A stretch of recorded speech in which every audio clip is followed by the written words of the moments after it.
What kind of diplomacy, JD, you are speaking about? What do you mean? Suit बहुत sensitive हो गया है international मामलों में, इसलिए अपने सारे सूट लेकर यहां आ गया हूं। गनीमत है कि यूक्रेन के राष्ट्रपति ज़ेलेंस्की ट्रंप से मिलने कुर्ता पहनकर नहीं गए, वरना व्हाइट हाउस में शनिवार को कुर्ता फाड़ होली का माहौल बन गया होता। राष्ट्र प्रमुखों की मुलाकातों से शालीनता का लबादा उतर गया है। भारत के प्रधानमंत्री नरेंद्र मोदी को ज़ेलेंस्की से राष्ट्रवाद का ट्यूशन लेना चाहिए। सीखना चाहिए कि जब बात राष्ट्रीय स्वाभिमान की हो तो कैमरे के लिए पोज देने की बजाय, लाखों रुपए कपड़े, जूते, चश्मे घड़ी पर उड़ाने की बजाय अपने देश के लोगों की गरिमा का पक्ष चुनते। मोदी को सीखना चाहिए कि असली विश्व गुरु हवा में गला फाड़ते नहीं घूमते, आराम से यह कहकर दुनिया के सबसे शक्तिशाली राष्ट्राध्यक्ष की धमकियों के आगे झुकने से इनकार कर देते हैं कि आपकी नैतिकताएं संदिग्ध और बनावटी हैं। You should be thanking the president for trying to bring an end to this conflict. Have you ever been to Ukraine that you say what problems we have?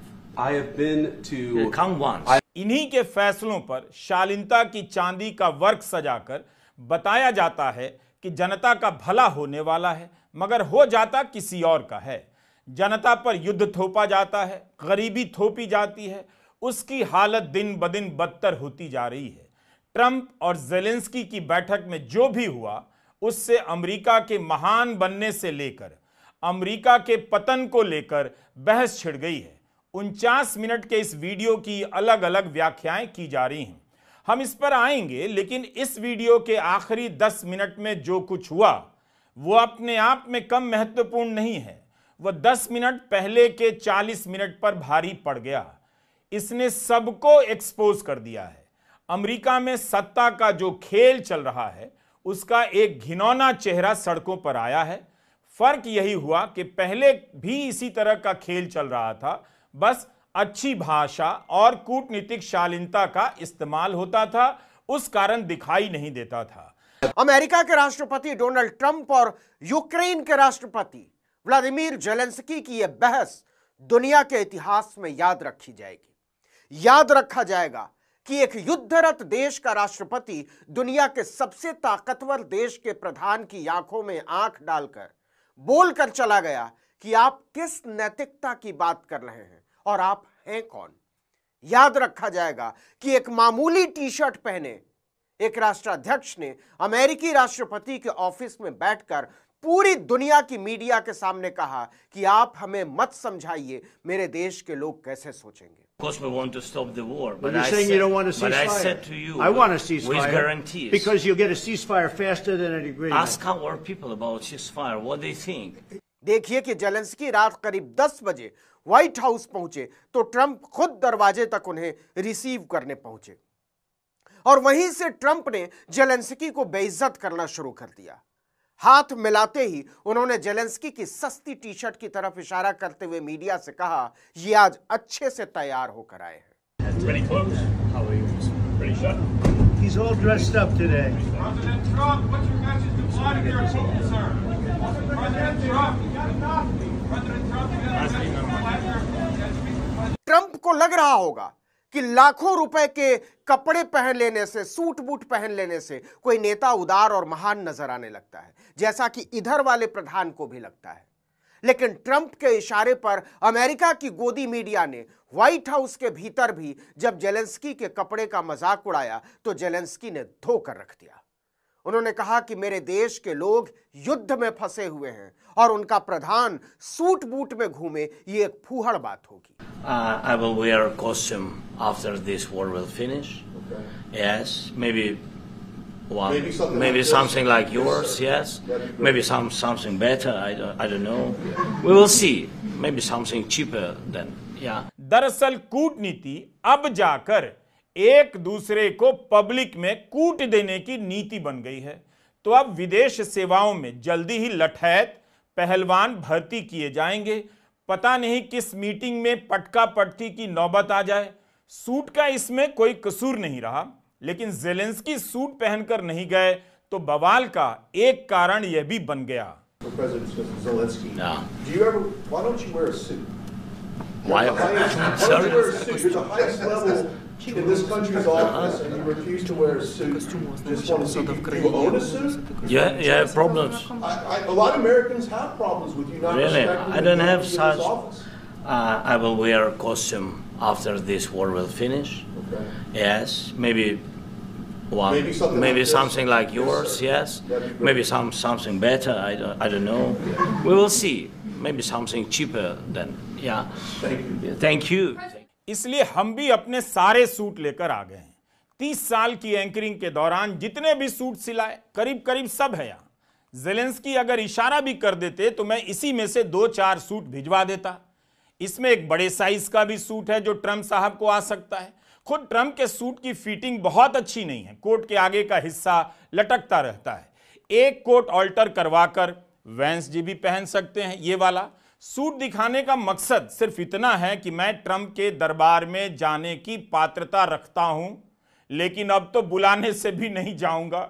जिस तरह से ट्रंप और वैंस दोनों भाइयों ने मिलकर ज़ेलेंस्की पर झपट्टा मारा बाद में, और जो ज़ेलेंस्की ने जवाब दिया, हम अब यहीं खुश हैं। क्या पता सूट पहनकर जाने पर दूसरा ताना मार दें कि करोल बाग का सूट है या सरोजनी नगर का। इनकी बेइज्जती करने की लिमिट खत्म नहीं हो रही। हम तो ट्रंप के बुलाने पर भी नहीं जाने वाले हैं। मैं ही क्या, दुनिया के जितने भी राष्ट्रपति हैं, प्रधानमंत्री हैं, वो भी ट्रंप के पास जाने से घबराएंगे। कब वीडियो बन जाए, कब वीडियो वायरल हो जाए। जिनका वायरल नहीं हुआ वो रात भर नहीं सो रहे होंगे कि कहीं ट्रंप ने उनका वीडियो वायरल कर दिया तो क्या होगा। व्हाइट हाउस में उपराष्ट्रपति वेंस ने ज़ेलेंस्की से पूछ दिया, आप पेंसिल्वेनिया में विपक्षी नेताओं का प्रचार करने गए थे, लेकिन वेंस भूल गए कि भारत के प्रधानमंत्री नरेंद्र मोदी ने टेक्सास में ट्रंप के लिए प्रचार किया था। अब की बार ट्रंप सरकार, इस प्रचार का प्रधानमंत्री मोदी ने भी ट्रंप के सामने जिक्र किया था। संयोग देखिए, इसी अमेरिका के कारण भारत में सूट को लेकर बवाल हुआ था ना। नरेंद्र मोदी की सरकार बनते ही सूट बूट की सरकार का नाम क्यों पड़ा। अमेरिका के तत्कालीन राष्ट्रपति ओबामा साहब भारत आए और उनके स्वागत में प्रधानमंत्री मोदी ने अपने लिए स्पेशल सूट बनवा ली। उत्साह में हो जाता है, हर कोई अच्छा दिखना चाहता है। अमेरिका को सूट पसंद है तो पहन लेते हैं, सोचा होगा उन्होंने। बस एक पत्रकार के कैमरे ने देख लिया, सूट की बुनाई इस तरह से की गई थी कि हर लाइन में नरेंद्र मोदी का नाम लिखा था। सवाल उठा कि यह कितने का सूट होगा। जवाब देने की नौबत ना आए, प्रधानमंत्री जी ने उस महान सूट की नीलामी ही करवा दी, बात ही खत्म कर दी। अब सीरियस हो जाते हैं और आते हैं उस वीडियो पर जिसे लेकर चर्चा हो रही है। कहा जा रहा है कि आखिर का 10 मिनट वायरल हो गया, केवल उसी पर राय नहीं बनानी चाहिए। यह तर्क ठीक है, लेकिन इसमें एक भोलापन भी है। जो आखिर के 10 मिनट में हुआ उसे आप मीटिंग के पहले वाले हिस्से से खारिज नहीं कर सकते हैं। इस मीटिंग के पहले ज़ेलेंस्की को लेकर ट्रंप ने कॉमेडियन कहा, डिक्टेटर कहा, उनके कद पर टिप्पणी की। ये सब कहीं से भी कूटनीति की भाषा नहीं है। व्हाइट हाउस में घेर लिए जाने के बाद ज़ेलेंस्की ने जिस तरह से जवाब दिया है, तन कर खड़े हो गए, अमेरिका को आड़े हाथों लिया और अपना बचाव किया, अमेरिका से सवाल भी किया। इसके लिए पूरी दुनिया में उनकी तारीफ हो रही है। दुनिया के कई नेताओं की ट्रंप के सामने घिघी बन गई। वहीं ज़ेलेंस्की ने जवाब दिया, अपने और अपने देश के स्वाभिमान की रक्षा की। लेकिन इस सच्चाई के अलावा कुछ और भी सच्चाई है। अगर ज़ेलेंस्की की तरह यूक्रेन की जनता भी ज़ेलेंस्की का साथ दे और अपने स्वाभिमान के लिए संघर्ष करे, तब तो एक बात है, वरना यूक्रेन अमेरिका पर ही निर्भर है। यूरोप के सहारे अपनी रक्षा नहीं कर सकता। लेकिन क्या अमेरिका को अलग कर ज़ेलेंस्की यूक्रेन की रक्षा कर सकते हैं, ये बड़ा सवाल है। बातचीत के पहले वाले हिस्से में ज़ेलेंस्की भी जिम्मेदार बताए जा रहे हैं, लेकिन जिस तरह से आखिरी हिस्से में सूट को लेकर उन पर टिप्पणी की गई, उससे संदेह होता है कि ज़ेलेंस्की को भी नहीं छोड़ने की तैयारी रही होगी। कम से कम पत्रकार के इस सवाल पर ट्रंप भी टोक सकते थे और वेंस अपनी हंसी रोक सकते थे। लेकिन याद रखिएगा, व्हाइट हाउस के दरवाजे पर ज़ेलेंस्की के कार से उतरते ही ट्रंप ने कह दिया कि आज तो आप तैयार होकर आए हैं। क्या यह कूटनीति की भाषा है? प्रेस कॉन्फ्रेंस में सूट के सवाल के कुछ देर बाद ट्रंप कहते हैं कि मुझे आपके कपड़े पसंद हैं, तो ज़ेलेंस्की हैरानी जताते हैं, पूछते हैं कि वाकई में पसंद है? ट्रंप इस तरह की टिप्पणी से बच सकते थे। आखिर इससे उन्हें क्या मिला? Pretty close. How are you? Pretty sharp. He's all dressed up today. President Trump, what's your message to Vladimir Putin, sir? President Trump, you got a message to Vladimir Putin. Thank you very much. I do like your clothing, very Yeah, really? Even though I think he's a great guy, by the way. But I don't know if you two like each other. But you know what? I think he's dressed. I think he's why? dressed I like beautifully. this guy. I don't know I think him. he's dressed beautiful. दुनिया में हथियारों और युद्ध के पीछे जो खेल हुआ है उसे कोई भी किसी भी भाषा में उजागर करे, ट्रंप ही सही, बहुत कम है। लेकिन इस भाषा से क्या इस खेल का खात्मा हो रहा है या नए तरीके से खिलाड़ी अपनी बिसात बिछा रहे हैं, इस पर फिर कभी बात होगी। हम अपनी आंखों के सामने व्यवस्थाओं की मृत्यु और उसके बाद मृत्यु भोज का कर्मकांड देख रहे हैं। भाषा में शालीनता को कुचल देने वाले ट्रंप और उनके समर्थक सूट में शालीनता खोज रहे हैं, वैसे ही जैसे मृत्यु भोज में कोई पूड़ी की जगह पराठे की फरमाइश कर रहा हो। अब विश्लेषणों में कहा जा रहा है कि ज़ेलेंस्की आंखें घुमा घुमाकर ट्रंप के सामने बातें कर रहे थे, यानी दिखा रहे थे कि ऊब रहे हैं या ट्रंप की बातों से असहमत हैं। उन्हें राष्ट्रपति से बात करने की तमीज नहीं है। उनके सामने इलॉन मस्क भी तो टी शर्ट में चले आते हैं, बल्कि बच्चों को ले आते हैं। प्रधानमंत्री नरेंद्र मोदी ने तो इलॉन मस्क से नहीं कहा होगा कि मैं भारत का प्रधानमंत्री हूं, आधिकारिक प्रतिनिधिमंडल यहां बैठा है, आप मियां बीबी बच्चे सहित ना आए। क्या तब मस्क ने प्रधानमंत्री मोदी का सम्मान किया था? ज़ेलेंस्की की आंखों पर टिप्पणी करने वाले जरा ट्रंप की आंखों में भी घूमता हुआ नूर देख लें। वे भी तो घुमा घुमा कर बातें करते हैं। जब ट्रंप को मैक्रो ने टोका था, तब आप देखिए कैसे ट्रंप भी आंखें घुमाकर इधर उधर देखने लग जाते हैं।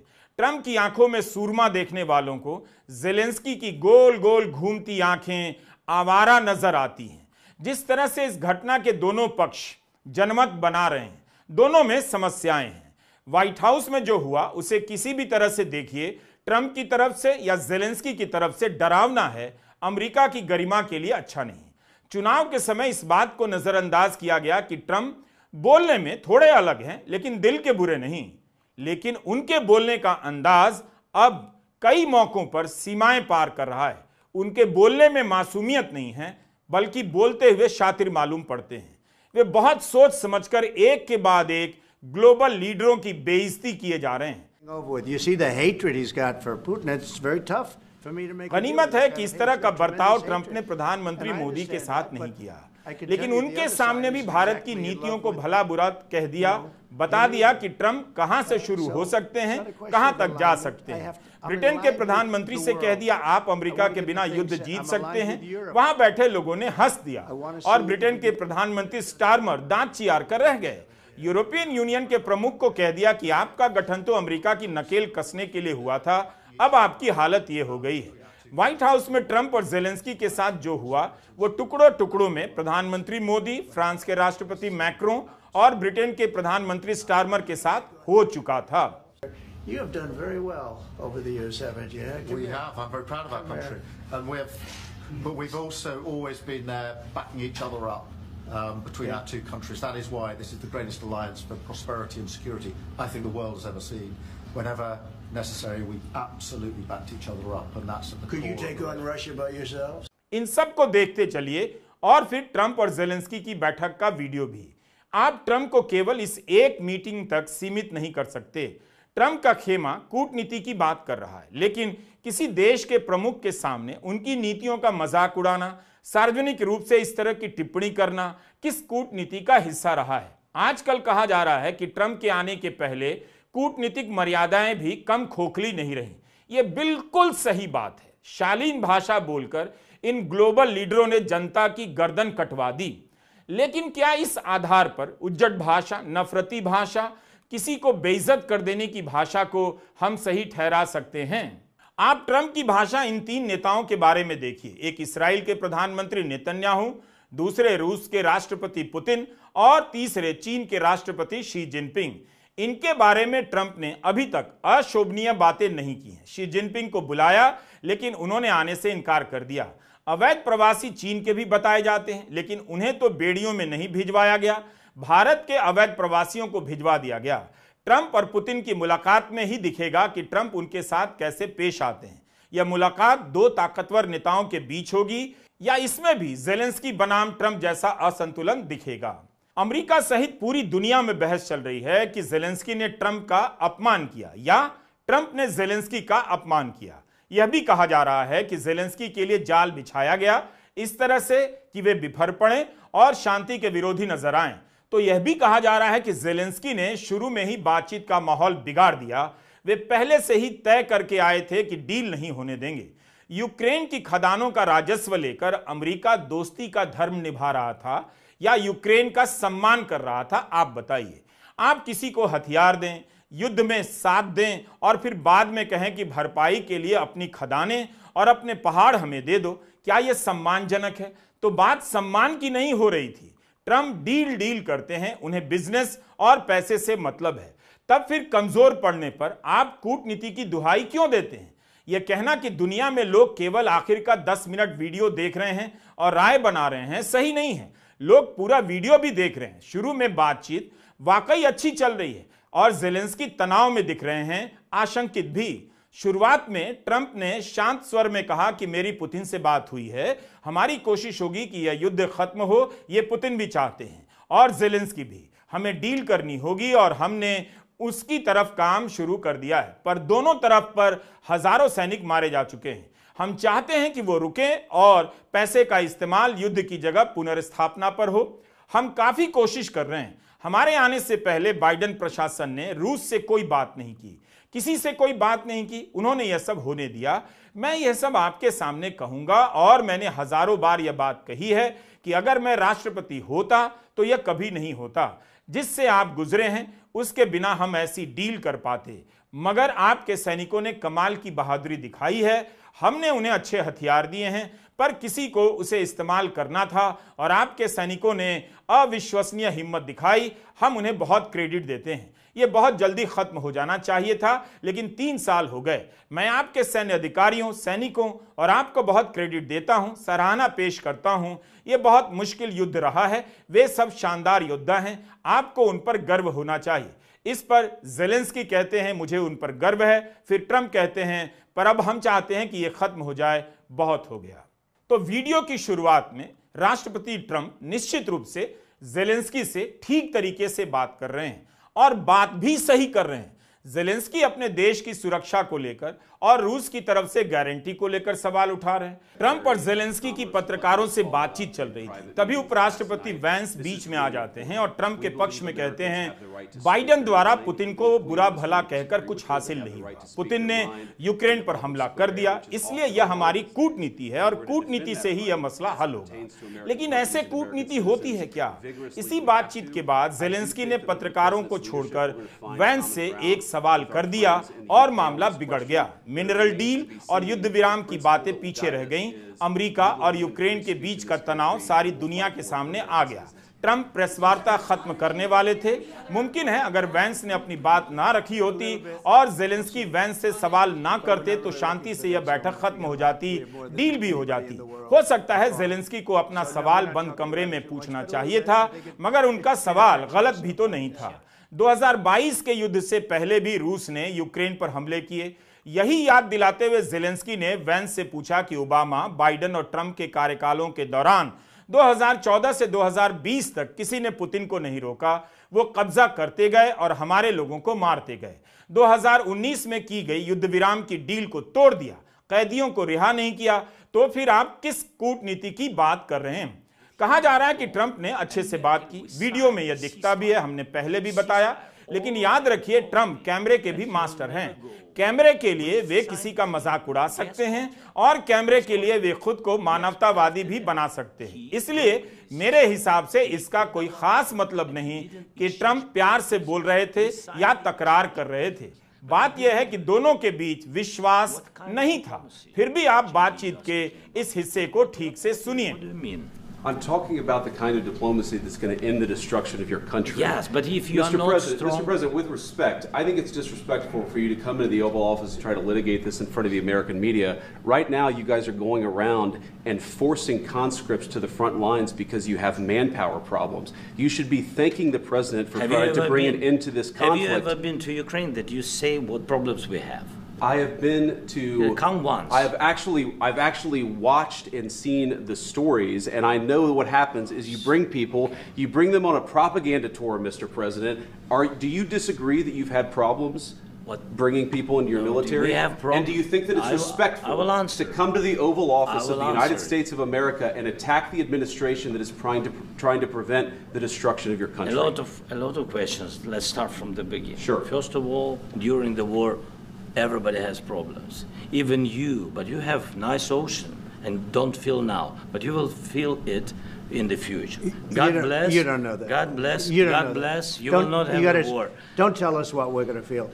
We're trying to solve a problem. Don't tell us what we're going to feel. I'm not telling you. Because you're in no position to dictate that. That's Remember exactly this. I'm not You're in no position to dictate what we're going to feel.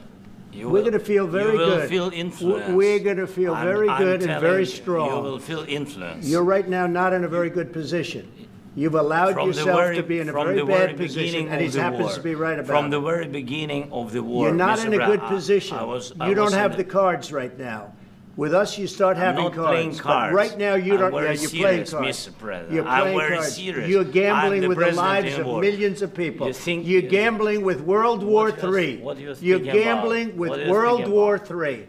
And what you're doing is very disrespectful to the country, this country. That's with back all to respect to your far country. more than a lot of people said they should have. Have you said thank you once? A lot of times. No, in this even entire today, meeting, you said thank you. Even today. You went to Pennsylvania and campaigned for the opposition in October. Offer some words of appreciation for the United States of America and the president who's trying to save your country. Please, you think that if you will speak very loudly about the war, you can... He's not speaking loudly. He's not speaking loudly. Your country is in big trouble. Can I Wait answer? a minute. No, you've done a lot of talking. Your country is in big trouble. I know. You're not winning. I know. You're not winning this. You have a damn good chance of coming out okay because of us. Mr. President, we are staying in our country, staying strong from the very beginning of the war. We've been alone, and we are thankful. I said thanks you haven't in been this alone. cabinet, You and haven't not been only alone. in this cabinet. We gave you, through this stupid president, $350 billion. You voted we gave for you your military president. equipment, You and you voted men for are your brave, president. but they had to use our military. Yes. What about if you didn't have our military equipment, if you didn't have our military equipment, this war would have been over in 2 weeks. In 3 days, I heard it from Putin. In 3 days, this is something maybe new. less. In 2 weeks, of course, yes. It's going to be a very hard thing to do business like this. I tell you. Just say thank you. I said a lot of times thank you to American people. Except that there are disagreements, and let's go litigate those disagreements rather than trying to fight it out in the American media when you're wrong. We know that you're wrong. But you see, I think it's good for the American people to see what's going on over here. I think it's very important. That's why I kept this going so long. You have to be thankful. You don't have the cards. Thankful. You're buried there. Your people are dying. I can tell you You're again, running low I know. on soldiers. Listen, please, you're running Mr. low President. on soldiers. It would be a damn good thing. Mr. And then you tell us, I don't want a ceasefire. I don't want a ceasefire. I want to go and I want this. Look. If you could get a ceasefire right now, I tell you, you take it so the bullets stop flying and your men stop getting killed. Of course, we want to stop the war. But you're saying you don't want a ceasefire. But I said to you, I want a ceasefire. With guarantees. उपराष्ट्रपति veins ने कहा कि Biden ने Ukraine और Israel को लेकर गलत कदम उठाए। इसराइल के साथ तो वेंस और ट्रंप अब भी वही चलने दे रहे हैं। ठीक है, ट्रंप ने गजा पर बमबारी रुकवा दी है, लेकिन इसराइल को लेकर उनका नजरिया तो वही है। और क्या शर्तें होंगी, क्या भविष्य होगा, इसे लेकर कितना सवाल हो रहा है। गजा को लेकर ट्रंप ने जो वीडियो जारी किया है, क्या वो कहीं से शालीन है? उसमें आपको शांति की संभावना दिखती है? गजा को रियल एस्टेट समझ रहे हैं? क्या यही उनकी शांति की अवधारणा है? क्या यह वीडियो बाइडेन की गलतियों को ठीक कर रहा है या अपने तरीके से मानवता की धज्जियां उड़ा रहा है? जिस जगह के आम लोगों को घेर कर मार दिया गया, उस जगह पर आप यह सब करना चाहते हैं? रिसोर्ट बनाने की बात कर रहे हैं, क्या आप उकसा नहीं रहे? ट्रंप अगर युद्ध रुकवाना चाहते हैं तो उनकी भाषा को कुछ हद तक किनारे किया जा सकता है, मौका दिया जा सकता है, मिलना भी चाहिए, क्योंकि यूक्रेन और रूस के बीच 3 साल से युद्ध चल रहा है। इसका कोई रिजल्ट निकला नहीं, लेकिन क्या यह काम किसी और तरीके से नहीं हो सकता था?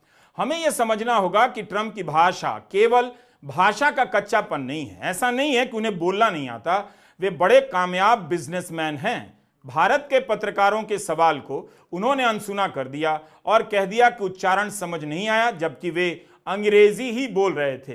तो ट्रंप को पता है भाषा का मतलब और इसका इस्तेमाल। Do you think that should continue here in the US as well? You're going to have to go louder. Mr. President, people in India would be welcoming your decision to extradite Thabur Rana to... I can't understand. Biden ने जो किया वो कम बड़ा अपराध नहीं है, लेकिन Trump जिस तरह से बाइडेन की आलोचना करते हैं उस तरह से पुतिन की आलोचना नहीं करते। जेलेंस्की का कहना है कि उन्होंने पहले भी रूस से युद्ध विराम के समझौते किए, मगर रूस ने समझौता तोड़ दिया। रूस को लेकर जेलेंस्की थोड़ा और आश्वस्त होना चाहते थे। इस बारे में जेलेंस्की को भी मौका मिलना चाहिए था। बात है कि आप एक देश के साथ बर्ताव कैसे कर रहे हैं। राष्ट्रपति जेलेंस्की के अमेरिका आने से पहले ही डील का मसौदा पब्लिक किया जाता है, साइन करने के लिए पब्लिक में ऐलान होता है। क्या इससे किसी भी संप्रभु देश का स्वाभिमान आहत नहीं हो सकता है? जिस तरह से वैंस ने जेलेंस्की से कृतज्ञ होने को कहा, थैंक यू बोलने को कहा, वो अपने आप में उनके कूटनीति के तर्क पर सवाल उठाता है। जेलेंस्की से सूट की बात कहना यह भी तो बता सकता है कि पूरी तैयारी थी जेलेंस्की को इस पॉइंट पर लाने की ताकि उनका अपमान किया जाए और वे बैठक से बाहर चले जाएं। और जब माहौल नियंत्रण से बाहर हुआ तो जेलेंस्की ट्रंप पर एक व्यक्ति के रूप में तो भारी पड़ गए। वहीं अमेरिका ने जेलेंस्की पर झपट्टा मारकर यूक्रेन की औकात भी दिखा दी। इतना भोला बनने की जरूरत नहीं है। ट्रंप और जेलेंस्की के बीच जो तनाव है उसकी सच्ची कहानी केवल 40 मिनट के वीडियो में कैद नहीं है। सऊदी अरब में शांति को लेकर रूस और अमेरिका के विदेश मंत्रियों के बीच बैठक होती है, यूक्रेन को नहीं बुलाया जाता है। क्या यह यूक्रेन का अपमान नहीं था? क्या उस बातचीत से पहले या बाद में यूक्रेन को विश्वास में लिया गया? जेलेंस्की के अमेरिका आने के पहले डील की खबरें प्रचारित क्यों की गईं? तो हमें देखना होगा कि ट्रंप और जेलेंस्की की बैठक के पहले दोनों के बीच क्या हुआ और ट्रंप बाकी नेताओं से किस तरह पेश आ रहे हैं। केवल नीयत के दम पर ट्रंप अपना बचाव नहीं कर सकते कि वे शांति चाहते हैं। उन्होंने पुतिन को लेकर हमेशा संयमित भाषा का प्रयोग किया है। जेलेंस्की ने प्रेस वार्ता की शुरुआत में ही पुतिन को हत्यारा और आतंकवादी कह दिया।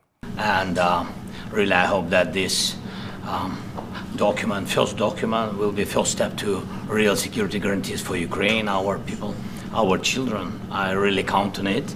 And of course we count that America will not stop support. Really for us it's very important to support and to continue it. I want to discuss it with details further during our conversation, and of course the infrastructure or security guarantees, because for today I understand what Europe is ready to do, and of course I want to discuss with you what United States will be ready to do, and I really count on your strong position to stop Putin, and you said that enough with the war. I think that is very important, Ben, to say these words to Putin at the very beginning of war, because he is a killer and terrorist. But I hope that together we can stop him.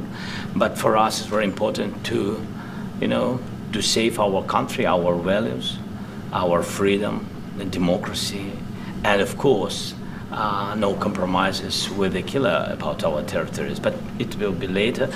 ठीक है कि America Putin को आतंकवादी नहीं कहता है, लेकिन Putin को लेकर ट्रंप का रुख नरम तो नजर आता है। यहां पर एक तर्क यह भी है कि अगर यूक्रेन ने मध्यस्थता के लिए अमेरिका की भूमिका स्वीकार की है और दोनों ही राष्ट्रपति अमेरिका में युद्ध को लेकर बात कर रहे हैं, तब फिर इस तरह की टिप्पणी को कि पुतिन आतंकवादी हैं, क्या ट्रंप स्वीकार कर सकते थे? बतौर मध्यस्थ उनके लिए पुतिन के साथ बातचीत का दरवाजा खुला रखना जरूरी है, यह बात ठीक है। पर अगर ट्रंप पुतिन के बारे में बुरी बातें नहीं कहना चाहते हैं, फिर जेलेंस्की के बारे में क्यों कह रहे हैं? क्यों जेलेंस्की का मजाक उड़ाते हुए ट्वीट करते हैं कि कॉमेडियन हैं? राष्ट्रपति बनने से पहले जेलेंस्की कॉमेडी किया करते थे। ट्रंप कहते हैं पुतिन के बारे में बुरा नहीं कहेंगे, कुछ हासिल नहीं होगा, और यह बात सही लगती है। लेकिन फिर उन्होंने जेलेंस्की को डिक्टेटर क्यों कहा, कॉमेडियन क्यों कहा? पुतिन ने भी तो कई साल से चुनाव नहीं कराए? क्या पुतिन लोकतांत्रिक तरीके से जीत रहे हैं? इस पर दुनिया भर में विवाद है। लेकिन एक सवाल यहां और है, अगर आप ज़ेलेंस्की को डिक्टेटर बोलकर उनके साथ मध्यस्थता कर सकते हैं तो पुतिन को भी बोल सकते थे। यही हम आपसे कहना चाहते हैं। Really terrible things about Putin and then say, "Hi Vladimir, how are we doing on the deal?" That doesn't work that way. I'm not aligned with Putin. I'm not aligned with anybody. I'm aligned with the United States of America and for the good of the world. I'm aligned with the world and I want to get this thing over with. You see the hatred he's got for Putin. It's very tough for me to make a deal with that kind of hate. He's got tremendous hatred. And I understand that, but I can tell you the other side isn't exactly in love with, him either. So it's not a question of alignment. I'm aligned with the world. I want to get the thing set. I'm aligned with Europe. I want to see if we can get this thing done. You want me to be tough? I could be tougher than any human being you've ever seen. I'd be so tough. But you're never going to get a deal that way. So that's the way it goes. एक विश्लेषण यह भी है कि Zelensky ने बार-बार mineral deal से आगे जाकर बात की। ट्रंप ने सवालों के जवाब में कहा, हम देखेंगे। उन्होंने युद्ध से जुड़े सवालों को आगे नहीं बढ़ाया। ज़ेलेंस्की ने जोर देकर कहा कि वे पुतिन से कोई बातचीत नहीं करेंगे और रूस इस नुकसान की कीमत चुकाएगा। जो युद्ध शुरू करता है उसी को पुनर्विकास की कीमत देनी होती है। यह युद्ध के नियम हैं। जब ट्रंप ने कहा कि दोनों तरफ के लोग मारे गए हैं तो ज़ेलेंस्की उन्हें टोक कर कहते हैं कि रूसी लोगों ने अटैक किया। ट्रंप ने बार बार कहा कि अमेरिका सैन्य मदद करता रहेगा। अगर ज़ेलेंस्की समझ जाते कि उस कमरे में क्या हो सकता है और शांत रहते तो डील हो सकती थी। फिर भी 49 मिनट तक ज़ेलेंस्की और ट्रंप के बीच एक बड़े हिस्से में डायनामिक संतुलन दिखाई देता है। ट्रंप ने उनके साथ बैठकर 40 मिनट से भी ज्यादा समय तक बात की, समझाया कि युद्ध खत्म करना चाहते हैं। ट्रंप ने जिस तरह से बात की है उनके समर्थकों में बहुत उत्साह है। उनके समर्थक चाहते हैं कूटनीतिक शालीनता के नाम पर अब दिखावे का यह घिनौना खेल बंद हो जाना चाहिए। इसलिए इस वीडियो को लेकर ट्रंप को राजनीतिक फायदा हो सकता है। भले इसे देखकर ग्लोबल लीडर बनने का शौक रखने वाले नेता अमेरिका जाने से कतराने लग जाएं, लेकिन ट्रंप का जलवा अमेरिका में बढ़ ही गया होगा। कहा जा रहा है कि इस पूरे प्रसंग में पुतिन का पलड़ा भारी लग रहा है। अमेरिका और यूक्रेन साथ मिलकर रूस से लड़ रहे थे। रूस ने तब भी अमेरिका के प्रतिबंधों की परवाह नहीं की। अब तो रूस अमेरिका और यूक्रेन को लड़ता हुआ एक विजेता की तरह देख रहा है। लेकिन इस मामले में जल्दबाजी आप मत कीजिए। ट्रंप पर इतना तो भरोसा रखिए कि वे कुछ भी ऐसा नहीं करेंगे कि पुतिन उनके बॉस नजर आएं। ट्रंप ये सब इसलिए भी कर रहे हैं कि वे दुनिया के बॉस नजर आएं। ट्रंप के बारे में भले कहा जा रहा हो कि वे पुतिन के एजेंट हैं, ये सब बातें बकवास लगती हैं। ट्रंप का वोटर कभी इस बात से खुश नहीं होगा कि उनका बाहुबली पुतिन के आगे झुक गया। ना ट्रंप ऐसा चाहेंगे। ट्रंप की आलोचना के लिए जरूरी नहीं कि पुतिन को ले आया जाए। इससे ट्रंप को सियासी फायदा होता है। उनका वोटर जान जाता है कि पुतिन का मतलब ट्रंप पर आरोप लगाने के लिए कोई दमदार बात नहीं है। फिलहाल निर्बल हो चुके यूरोपीय देश ज़ेलेंस्की के प्रति समर्थन जता रहे हैं। ट्रंप से जब उन्हें डांट पड़ती है तब बोला नहीं जाता, लेकिन ज़ेलेंस्की को समर्थन दे रहे हैं। ट्रंप यूरोप का मजाक उड़ा रहे हैं। कल तक जिस यूरोप के साथ अमेरिका की दोस्ती थी, साथ मिलकर लड़ने जीने का वादा था, वो अब तार तार हो रहा है। इस दोस्ती में वे मकान मालिक की तरह दिखाई दे रहे हैं, दोस्तों से किराया वसूल कर रहे हैं। हाँ, एक चीज बदल गई है। पहले नेता जब आपस में गले मिलते थे तो बताया जाता था कि उनका इतना प्रभाव है, आपस में गले मिल रहे हैं। अब तो गालियां दी जाने लगी हैं। तो गले मिलकर ग्लोबल लीडर बनने का टाइम चला गया। ग्लोबल लीडर को गाली देनी पड़ेगी। गाली का यहां मतलब सीधे सीधे उस गाली से नहीं है, बल्कि दूसरे शब्दों में बेइज्जती कर देने से है। हग का टाइम ओवर हो चुका है। व्हाइट हाउस में फाइट हाउस का टाइम आ गया। अमेरिका के राष्ट्रपति के दफ्तर में बैठकर युद्ध में झोंक दिए गए एक देश का राष्ट्रपति बता रहा था कि आप हमें नैतिक शिक्षा मत दीजिए, आपका इतिहास ऐसा नहीं है। हद तब हो जाती है जब बदतमीज ट्रंप ज़ेलेंस्की को तीसरे युद्ध की भूमिका लिखने वाला जुआरी कह देते हैं। Gambling with the lives of millions of people. You're gambling with World War III. You're gambling with World War III. Zelensky खून का घूंट पीकर रह जाते हैं, लेकिन उनकी हिम्मत पर अमेरिका तब सन्न रह गया जब उपराष्ट्रपति जेडी वेंस ने चिल्लाकर कहा कि ट्रंप आपके देश को बचाने की कोशिश कर रहे हैं, उन्हें थैंक यू बोलिए। इस पर जेलेंस्की कहते हैं कि चिल्लाकर बोलने से आप सही नहीं हो जाएंगे। इस बात पर डोनाल्ड ट्रंप गुस्से से लाल हो जाते हैं। President who's trying to save your country. Please, you think that if you will speak very loudly about the war, you can... He's not speaking loudly. He's not speaking loudly. इसके बाद Trump सीधे सीधे धमकी पर उतर आते हैं। जिस अमेरिका ने 3 साल से यूक्रेन को युद्ध में झोंक रखा है, वो कह रहा था कि आप बुरी तरह फंस चुके हैं, हमारी बात नहीं मानी तो आप बर्बाद हो जाएंगे। Your country is in big trouble. Can I Wait a answer? minute. No. You've done a lot of talking. Your country is in big trouble. I know. You're not winning. I know. You're not winning this. You have a damn good chance of coming out okay because of us. Mr. President. Zelensky धैर्य के साथ Trump की धमकियों को सुनते रहते हैं, सुनते रहते हैं, सुनते रहते हैं। तब भी जब वो कहते हैं कि आपके पास कोई रास्ता बचा नहीं है, आपके लोग मर रहे हैं। You don't have the cards. You're buried there. Your people are dying. You're running low on soldiers. Listen, you're running low on soldiers.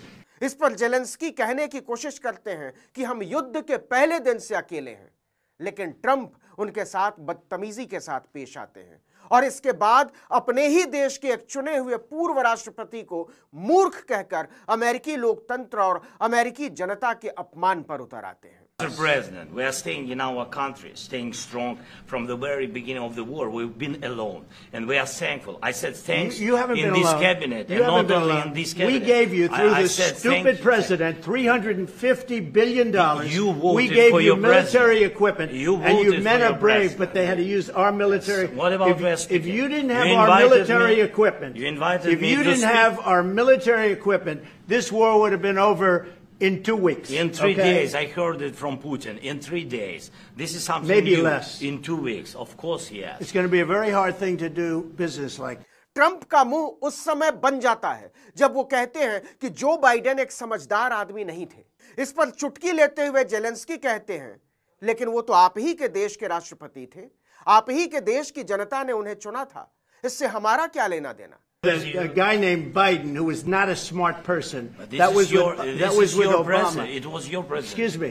इसके बाद भी ट्रंप का दिल नहीं भरता तो वो अपने पूर्ववर्ती बराक ओबामा का मजाक उड़ाने लगते। Obama gave you sheets. In fact, the statement is Obama gave sheets and Trump gave javelins. Zelensky देखते रहते हैं कि अमेरिका ने कैसा राष्ट्रपति चुना है जो न अपने देश का सम्मान करता है, न अपने देशवासियों का और न उनके जनमत का। लोकतंत्र की ताकत से राष्ट्रपति बना एक मस्खरा अपने देश के स्वाभिमान के लिए तना बैठा था और एक राष्ट्रपति मस्खरे में तब्दील हो चुका था। Then you tell us, I don't want a ceasefire. I don't want a ceasefire. I want to go and I want this. लगभग 46 मिनट की इस बातचीत के 30वें मिनट के बाद ट्रंप और जेलेंस्की दोनों आपा खोने लगते हैं। सवाल है कि इतिहास किसे साहस के लिए याद रखेगा और किसे मूर्खता के लिए। Because let me tell you, you don't have the cards. With us, you have the cards. But without us, you don't have any cards. Trump ने इस पूरी बातचीत को एक तमाशे में बदल दिया था, बल्कि कहा जाना चाहिए कि वो इसी इरादे से इसे रिकॉर्ड करवा रहे थे और उन्होंने बाकायदा कहा भी कि टीवी पर इसकी टीआरपी अच्छी आएगी। This is going to be great television, I will say that. Trump नहीं जानते थे कि वो अपनी भद्द पिटवा रहे हैं। जेलेंस्की का तमाशा बनाते बनाते वो अमेरिका के इतिहास में खुद एक तमाशे में तब्दील होकर रह गए।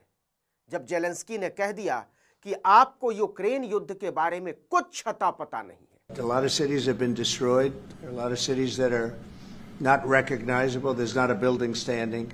No, and a lot of things Mr. President, you have to come and to look. No. We have very good cities. Yes, a lot of things have been destroyed, but mostly cities alive and people work and children go to school. Sometimes it's very difficult. Trump का चेहरा तब देखने लायक था जब Zelensky ने यह तक कह दिया कि आप पुतिन की भाषा बोल रहे हैं, जिनके अपने 7 लाख सैनिक इस युद्ध में मारे जा चुके हैं। Putin is sharing this information that he destroyed us.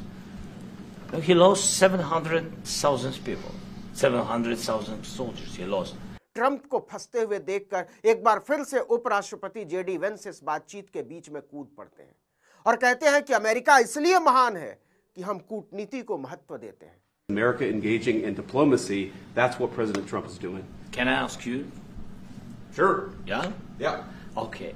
So इसके बाद तो जेलेंस्की अमेरिकी महानता के पाखंड के परखच्चे उड़ाकर रख देते हैं कि रूस तो 12 साल से हमारे इलाकों पर कब्जा करता आ रहा है, लोगों को मारता आ रहा है, हमें लूटता आ रहा है, आपने कभी चूं तक नहीं की। किस महानता की बात कर रहे हैं आप? Our parts, big parts of Ukraine, parts of East and Crimea, so he occupied it on 2014.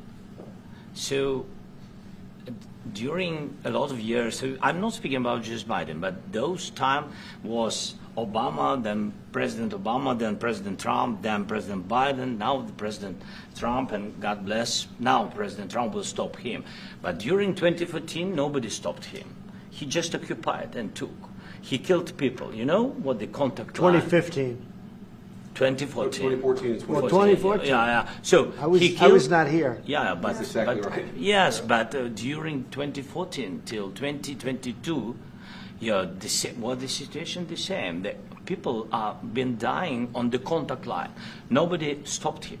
You know that we had conversations with him, a lot of conversation, my bilateral conversation, and we signed with him. Me, like a new president. In 2019, I signed with him the deal. I signed with him, Macron and Merkel, we signed ceasefire.